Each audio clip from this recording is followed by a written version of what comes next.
Shalom teman-teman, apa kabar? Selamat hari Minggu.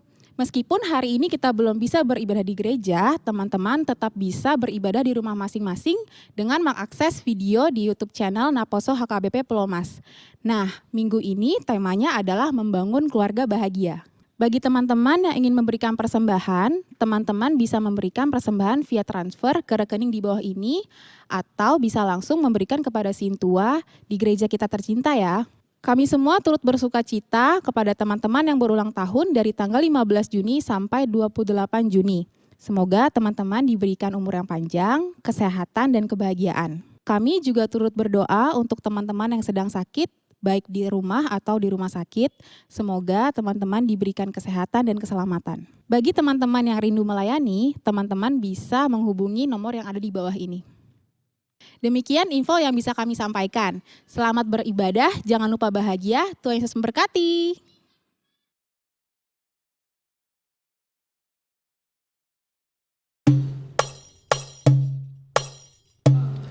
Apalah arti ibadahmu kepada Tuhan bila tiada rela sujud dan syukur? Apalah arti ibadahmu kepada Tuhan bila tiada hati tulus dan syukur? Ibadah sejati jadikanlah persembahan. Ibadah sejati kasihilah sesamamu. Ibadah sejati yang berkenan bagi Tuhan, jujur dan tulus, ibadah murni bagi Tuhan.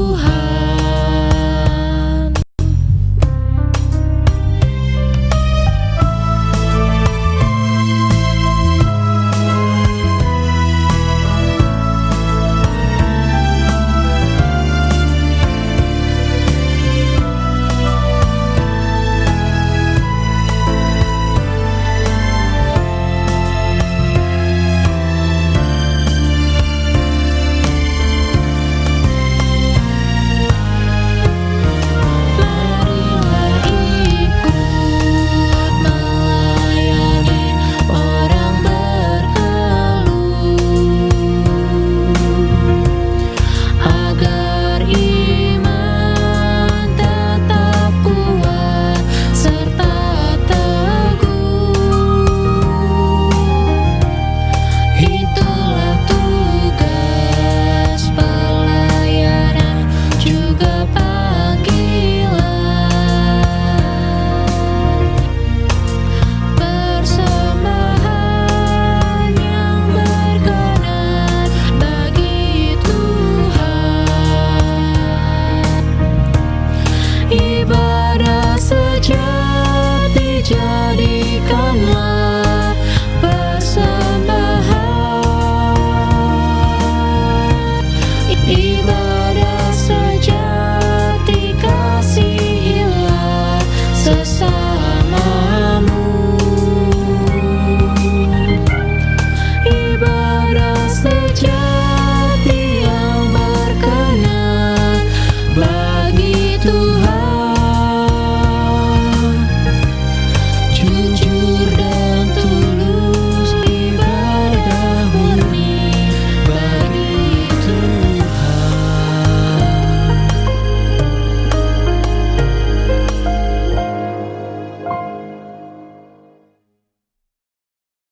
Sebelum memulai ibadah kita, mari kita bersatu dalam doa. Ya Tuhan, terima kasih karena Engkau telah menemukan kami di sini. Sebentar lagi kami akan mulai ibadah kami. Berkatilah hati dan pikiran kami agar kami bisa mengerti firman-Mu nanti yang disampaikan. Tuhan, Kami mohon ampun atas dosa dan kesalahan yang kami perbuat sengaja maupun tidak sengaja. Dalam nama anakmu Tuhan Yesus Kristus kami berdoa dan mengucap syukur. Amin. Halo teman-teman, sebelum kita masuk ke ibadah kita, mari kita angkat lagu pujian Yesus Kawan yang Sejati.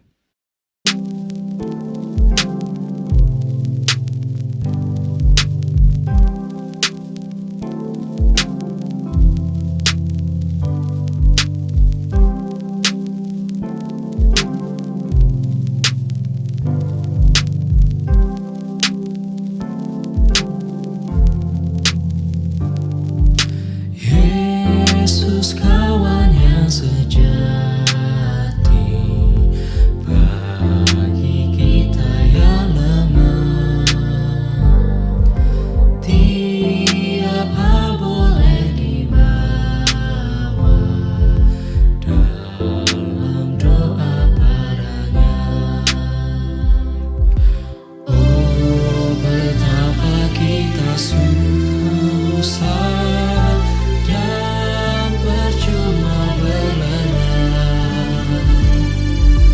bila kurang pasrah diri dalam doa padanya.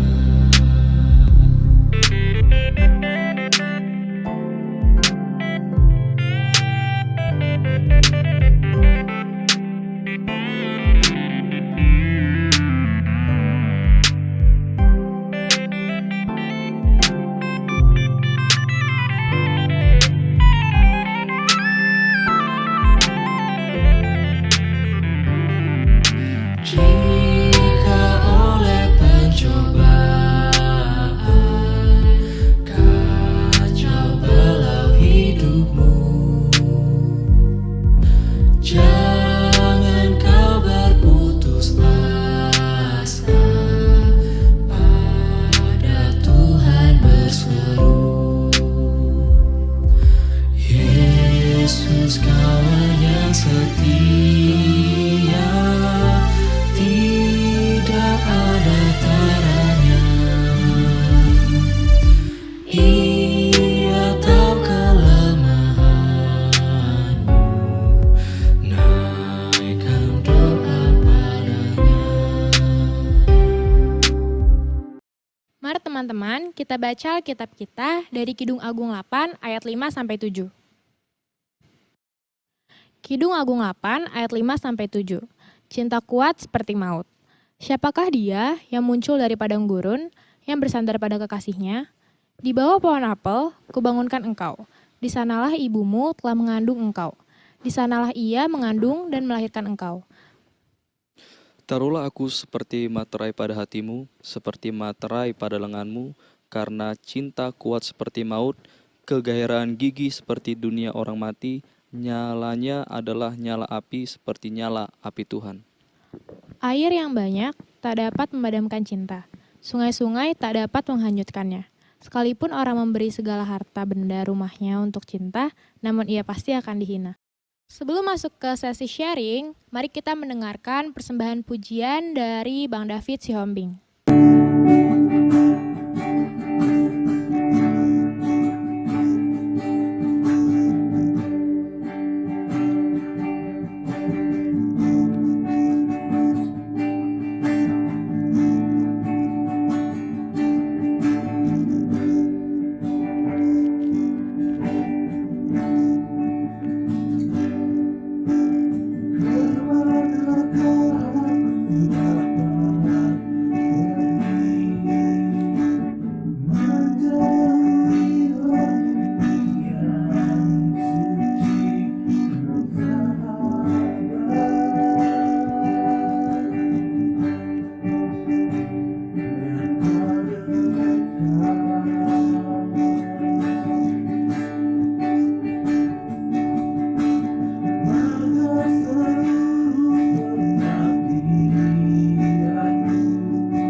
Shalom, selamat hari Minggu untuk kita semua. Sebelum kita sharing firman, marilah kita mengawali dengan berdoa.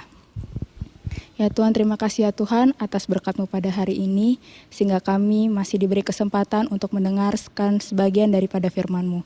Berkatilah ya Tuhan, agar firman ini dapat berguna untuk kehidupan kami sehari-hari. Hanya di dalam nama-Mu kami berdoa dan mengucap syukur. Haleluya, amin. Sebelum kita memulai proses sharing kita, mari kita membuka Alkitab kita dari Matius 15 ayat 17 sampai 20. Untuk kesempatan ini saya akan membacakannya untuk kita semua. Matius 15 ayat 17 sampai 20. Tidak tahukah kamu bahwa segala sesuatu yang masuk ke dalam mulut turun ke dalam perut lalu dibuang ke jamban? Tetapi apa yang keluar dari mulut berasal dari hati, dan itulah yang menajiskan orang. Karena dari hati timbul segala pikiran jahat, pembunuhan, perzinahan, pencabulan, pencurian, sumpah palsu, dan hujat. Itulah yang menajiskan orang. Tetapi makan dengan tangan yang tidak dibasuh tidak menajiskan orang. Keluarga adalah institusi pertama yang Tuhan ciptakan. Tuhan tidak dirikan institusi lain. Tuhan tidak dirikan suatu yayasan, kelompok, bahkan Tuhan tidak mendirikan gereja. Tuhan menciptakan Adam dan Hawa pertama kali dalam konteks keluarga saling melengkapi. Bahkan sampai saat ini, keluarga merupakan komunitas paling kecil dalam masyarakat. Tetapi keluarga juga merupakan komunitas yang paling menentukan kualitas dari sebuah masyarakat. Kalau dalam sebuah masyarakat terdiri dari keluarga yang sehat dan kuat, maka dapat dipastikan masyarakat tersebut sehat dan kuat. Kalau kita lihat kondisi suatu masyarakat tidak kuat, mudah terpecah belah. Dapat ditelusuri akar permasalahan pasti terdapat dalam keluarga. Prinsip yang sama juga berlaku di gereja. Gereja yang kuat terbangun dalam keluarga-keluarga yang sehat dan kuat. Mari kita lihat keluarga dalam konsep lintas generasi. Bagaimana kita melihat orang tua kita, itu yang akan menentukan bagaimana kita memperlakukan anak kita. Bagaimana kita memperlakukan orang tua kita, itu yang menentukan bagaimana anak-anak kita memperlakukan kita suatu hari. Kita belajar dan kita mengajar pada waktu yang bersamaan. Kita berganti peran dari anak menjadi suami atau istri, menjadi orang tua, hingga menjadi kakek atau nenek sesuai dengan musim yang berbeda-beda. Tetapi di saat yang bersamaan, kita belajar menjadi anak. Kita juga belajar dari jadi calon orang tua, kakek atau nenek. Kita semua berperan membangun satu sama lain, mulai dari kita anak-anak hingga kita tua dan sampai kita dipanggil Tuhan. Disinilah pentingnya peran keluarga dalam membangun generasi baru, generasi yang bersinar dan menjadi berkat. You learn by what you see, but you will teach by what you do. Kita tidak bisa mengajar atau mengubah generasi berikutnya menjadi generasi yang bersinar dan menjadi berkat hanya dengan memberikan nasihat, khotbah, dan hanya dalam bentuk kata-kata. Kita tidak cukup hanya dengan bilang ke gereja dong, baca firman dong, kasih persembahan dong, atau kata-kata lainnya yang hanya retorika sementara. Kita nggak pernah melakukannya. Generasi itu tidak bisa muncul begitu saja tanpa ada yang membangun, meneladaninya. Singkatnya, we all need role model. Mari kita lihat video berikut ini. Insert a microchip into the shoulder. The rangers have to count these animals to protect them. 10% of the rhino population was being wiped out, 39 during the killing spree. Dead rhinos started turning up all over the park, and it clearly wasn't the work of poachers. The rhinos' horns hadn't been touched. The park rangers soon found themselves cast as cops conducting an investigation. And their first findings led them to believe that if they were to round up the usual suspects, they'd need a pretty large holding pen. That's because this is one of the prime suspects, a killer caught on home video terrorizing a group of tourists. It turned out that young male elephants were behind the murders of Pilanesberg's rhinos. First, Because you didn't want to believe it. yeah, you don't want to believe that an elephant is capable of killing a rhino. Why would they do it? Well, like juvenile delinquents from urban jungles, they'd grown up without role models. Different is they don't have a father. Everyone needs a dad. I think everyone needs a role model, and these elephants that left the herd had no role model and no idea of how to what appropriate elephant behavior was. There was no way to relocate these large adults, so a tough decision was made. Kill the adults, save the children who were easy to transport to other parks. I think it was a good idea. Dr. Haim Ebediz was the government veterinarian who approved the relocations back then. Did it occur to you at the time that you were proposing this notion that moving young elephants without their parents could be problematic? I did think about that. But the program created a whole generation of traumatized orphans thrown together without any adults to calm them down or teach them how to behave. And the solution turned out to be the biggest Big Brother program in the world. The Rangers went looking for big daddies, role models to keep the youngsters from mating at an early age when they can't handle those raging hormones. The problem you had here was young bull elephants becoming increasingly violent. And your solution was to bring in some even bigger bull elephants. It was like teenagers running on the loose. That's right. And all of a sudden Dad comes home. Suddenly he's there, and Dad is very obvious to them. And in Dad's presence, we predicted they wouldn't try and assert themselves. And Now, was it just Dad's size, or did Dad's behavior influence them? Dad's behavior as well. Di dalam video dikatakan gajah-gajah tadi berperilaku kasar karena mereka tidak punya role model, tidak punya contoh bagaimana menjadi gajah yang baik. Hingga pada akhirnya ada program The Big Brother tersebut, di mana gajah yang sudah lebih dewasa dan baik menuntun dan mencontohkan bagi gajah-gajah muda untuk berperilaku lebih baik. We all need role model. Tidak hanya anak muda, orang tua pun perlu role model. Bagaimana dia menjadi orang tua yang akan mendidik anak-anaknya. Dan sebagai pemuda-pemudi, kita jangan sampai rendah diri. Kita dapat menjadi role model untuk orang tua kita. Contohnya dalam hal rohani. Mungkin pada waktu remaja, orang tua kita belum terbiasa dengan saat teduh, sharing, dan persekutuan doa lainnya. Kita bisa mengajak dengan kasih sekeluarga kita untuk bersaat teduh, doa, dan renungan bersama. Kita akan melihat betapa indahnya ketika Tuhan menjadi pusat kita dalam menjalankan aktivitas dalam keluarga. Bagaimana kita dibesarkan akan mempengaruhi bagaimana kita membesarkan.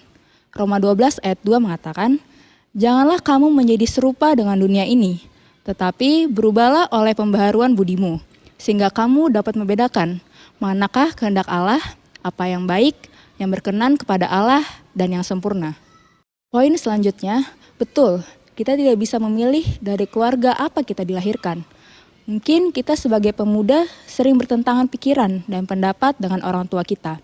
Apa yang diberikan, dinasihatkan, dan diajarkan orang tua kita kerap tidak sepemikiran dengan kita, yang bahkan kita anggap benar. Atau bahkan dalam konteks ekstrimnya, ada sikap orang tua yang tidak bisa kita jadikan teladan. Ayat ini tegas menjelaskan kepada kita, jangan serupa dengan dunia ini. Dalam ayat yang sama, di New International Version, kata serupa disebutkan dengan do not conform. Mungkin dunia ini memberi kita contoh suatu bentuk atau suatu form bagaimana orang tua yang tidak baik, yang tidak sesuai dengan apa yang Tuhan ajarkan. Maka dilanjutkan dalam ayat ini, but be transformed. Kita pemuda harus keluar dari gambaran atau bentuk tersebut kelak kita menjadi orang tua. Belajar dari apa yang sesuai dan apa yang dikehendaki oleh Allah. Dan dengan itu kita dapat menjadi teladan untuk anak kita yang nanti juga akan menjadi orang tua. Tetapi kita juga berbicara tentang hormat. Menjalankan satu perintah Tuhan yang benar bukan berarti membuat kita melalaikan perintah lainnya yang disebutkan dalam Ulangan 5 ayat 16. Dalam 10 perintah Allah, yaitu untuk menghormati orang tua kita. Dalam 10 perintah Allah, bahkan perintah untuk menghormati orang tua diletakkan sebagai perintah pertama yang berhubungan dengan sesama manusia. Menunjukkan bagaimana Allah ingin memberikan betapa tinggi dan pentingnya perintah untuk menghormati orang tua ini. Matius 15 ayat 4-9. Sebab Allah berfirman, hormatilah ayahmu dan ibumu, dan lagi, siapa yang mengutuki ayahnya atau ibunya pasti dihukum mati. Tetapi kamu berkata, barang siapa berkata kepada bapaknya atau kepada ibunya, apa yang ada padaku yang dapat digunakan untuk pemeliharaanmu, sudah digunakan untuk persembahan kepada Allah. Orang itu tidak wajib lagi menghormati bapaknya atau ibunya. Dengan demikian, firman Allah kamu nyatakan tidak berlaku demi adat istiadatmu sendiri. Hai orang-orang munafik, benarlah nubuat Yesaya tentang kamu. Bangsa ini memuliakan aku dengan bibirnya, padahal hatinya jauh daripadaku. Percuma mereka beribadah kepadaku, sedangkan ajaran yang mereka ajarkan ialah perintah manusia. Hal ini berbicara mengenai kritik Tuhan kepada orang Yahudi yang beralasan karena mereka punya kewajiban kepada Tuhan. Mereka tidak punya lagi kewajiban memelihara orang tua mereka. Tuhan memanggilnya, "Hai orang munafik." Sekali lagi, jangan pernah berkata, karena kita menaati satu hukum Tuhan, kemudian kita membenarkan untuk melanggar hukum lain yang disebut oleh Tuhan. Salah satunya, menghormati orang tua. Hal terakhir yang perlu kita pelajari minggu ini ialah untuk saling mendisiplinkan. Bisa kita lihat dalam Ibrani 12 ayat 5-11. Di ayat 9 dikatakan diberikan ganjaran yang berarti kita saling mendidik, saling menegur, dan saling membangun. Oleh sebab itu, seharusnya kita saling menghormati. Justru menjadi pertanyaan besar jika kita saling tidak peduli. Apakah tidak menjadi salah ketika orang tua yang diam saja melihat anaknya keliru ataupun sebaliknya? Oleh karena itu di ayat 11 dijelaskan lebih lanjut. Dari ganjaran yang kita berikan dalam jangka waktu pendek tidak mendatangkan sukacita. Mungkin ketika ditegur dan dinasihati kita bisa sakit hati dan tersinggung. Tapi percayalah pada waktunya nanti teguran itu akan berbuah kebenaran yang memberikan damai. Kita telah belajar prinsip menabur dan menuai. Alkitab berkata, apa yang ingin orang lain lakukan padamu, lakukan pada orang lain. Kalau kita ingin dihormati oleh anak-anak kita kelak, kita juga harus menghormati orang tua kita terlebih dahulu. Karena sekali lagi, we learn by what we see, but we will teach by what we do. So, generasi-generasi muda HKBP semua, jikalau kita ingin bangsa kita maju, gereja kita maju, kita mulai dari keluarga kita. Kita ingin keluarga kita menjadi keluarga yang sehat dan kuat, kita mulai dari diri kita. Sehingga 10-20 tahun dari sekarang, kita bisa lihat generasi-generasi baru yang bersinar dan menjadi berkat. Tetap jaga kesehatan jasmani dan rohani teman-teman semua. Amin. Mari kita berdoa. Ya Bapa ya Tuhan, terima kasih ya Tuhan atas berkat-Mu pada hari ini, sehingga kami dapat bisa mendengarkan ayat-ayat dari Alkitab-Mu. Ya Tuhan, berkatilah supaya kami dapat terus bisa menghormati keluarga kami, dan kelak saat kami mempunyai keluarga, kami dapat membuat keluarga kami tetap bersinar dan sesuai dengan firman-Mu. Terima kasih ya Tuhan, hanya di dalam nama-Mu kami berdoa dan mengucap syukur. Haleluya, amin. Selamat hari Minggu untuk kita semua. Tuhan Yesus memberkati.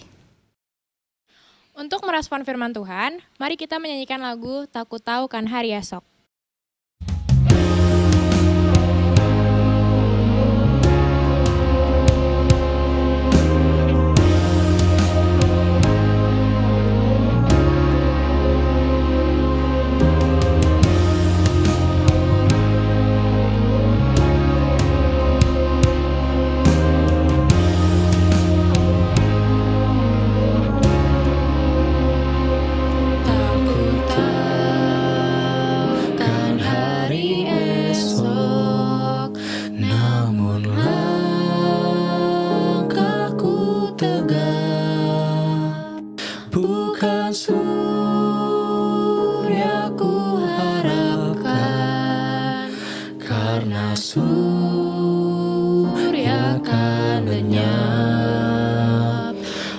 Tiada ku gelisah akan masa menjelang. Ku berjalan serta Yesus, maka hatiku tenang. Banyak hal tak ku pahami dalam masa menjelang, tapi terang bagiku ini tangan Tuhan yang pegang.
Untuk menutup kebaktian kita pada minggu ini, mari kita satukan hati kita berdoa.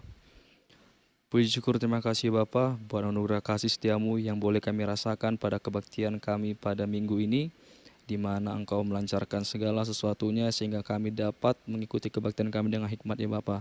Kiranya lewat kebaktian ini kami semakin terberkati oleh firman-Mu ya Bapa.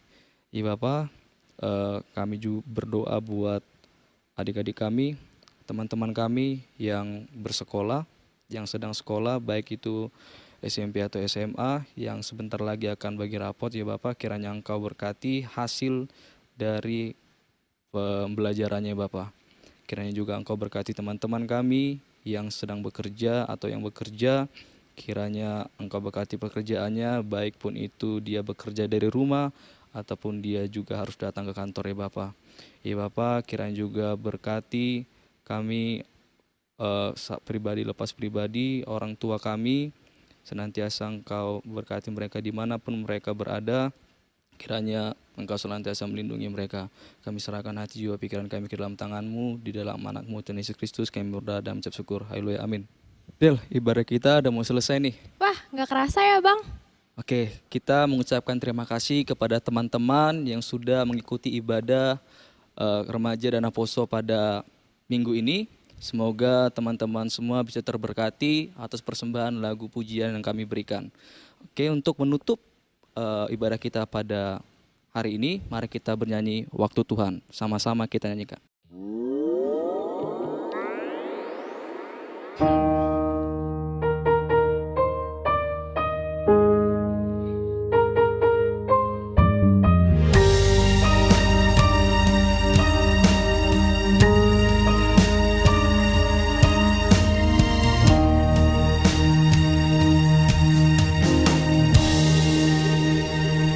Bila kau izinkan sesuatu terjadi,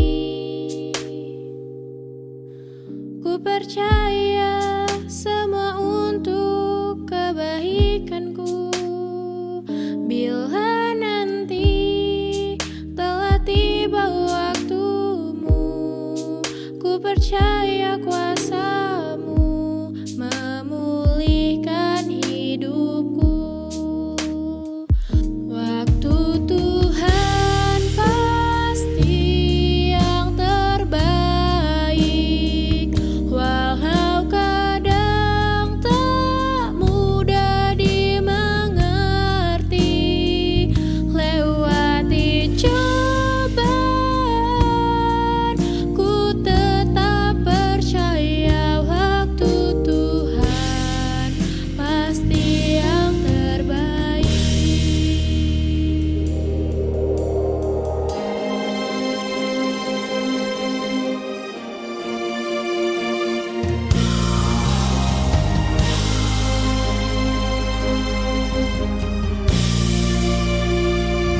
Bila kau izinkan sesuatu terjadi, ku percaya semua untuk kebaikanku. Bila nanti telah tiba waktumu, ku percaya kuasa-Mu memulihkan hidupku. Waktu Tuhan pasti yang terbaik, walau kadang tak mudah dimengerti. Lewati cobaan, ku tetap percaya waktu Tuhan pasti yang terbaik.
percaya waktu Tuhan pasti yang terbaik.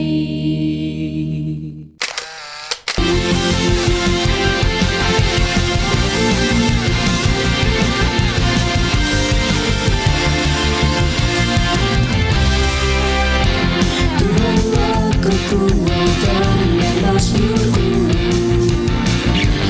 Guru batu dan keselamatanku. Hanya padamu hatiku percaya, Kaulah menerangi mahkota bulan. Ku mau selalu bersyukur sebab cintamu padaku takkan pernah berubah. Hatiku percaya walau bumi bergoncang, gunung-gunung meranjang, namun kasih setiamu